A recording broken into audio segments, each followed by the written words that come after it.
Congress, I think, has to act to prevent it. It's not an easy call, but I think we have to do it.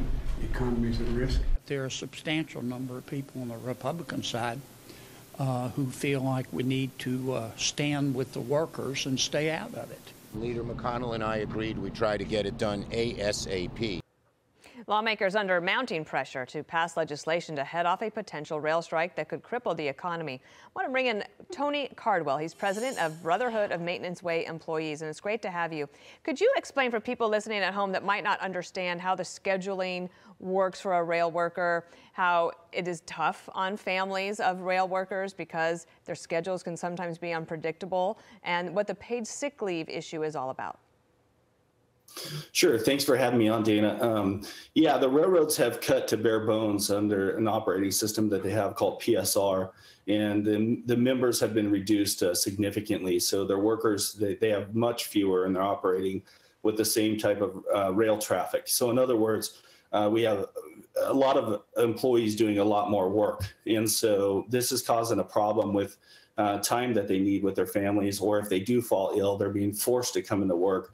And they're threatened with discipline, and oftentimes are disciplined if they do come into work. If they fail to come into work and they fall ill and call in sick, they can be disciplined, and after so many of them, they can ultimately be terminated. And so our goal is to bring sick leave into the industry.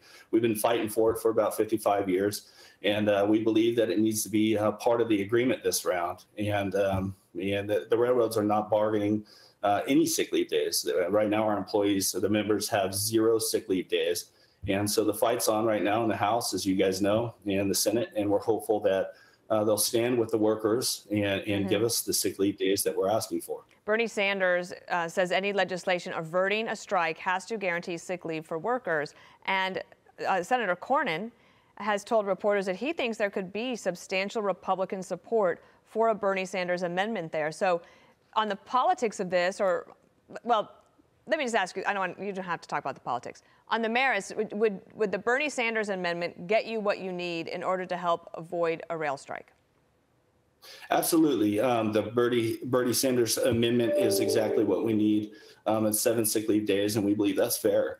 Employees may not use all 7, but if they do fall ill and they are sick for several days in a row, that would be very helpful to our membership. And so we are hearing that the politics behind it, that there are Republicans standing with Bernie on this. We hope that they will. This is a non-political issue. It's whether you support workers and what a very realistic expectation of sick leave, which over 80% of full-time paid Americans have.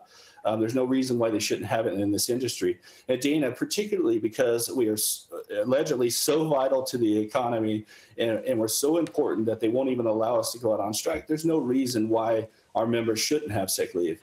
It's pretty simple. It's a non-political issue. I don't think that it should be a Republican versus Democrat. I think anyone that wants to stand with workers has an opportunity right now in the Senate to stand with us and support a sick leave initiative.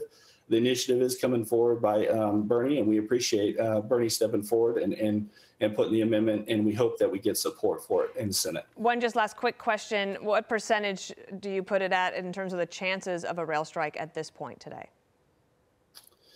Well, I don't think that there's going to be a rail strike. That's nor do we want one. It's nobody's hope that we have a rail strike. It would be a blow to the economy, and some people would definitely be hurt by it. So our goal is to avoid one, and it's a very simple thing. They just need to give us sick leave.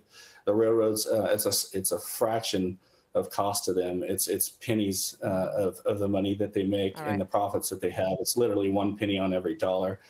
So there's no reason why this can't be taken care of and accomplished. I think that the legislation that's going through right now will stop our strike. All right. And so if they do choose to stop our strike, I hope that they pass sick leave with the initiative. Well, the debate will go on. We appreciate your point of view and getting us up to speed from your perspective. Thank you so much, Tony Cardwell.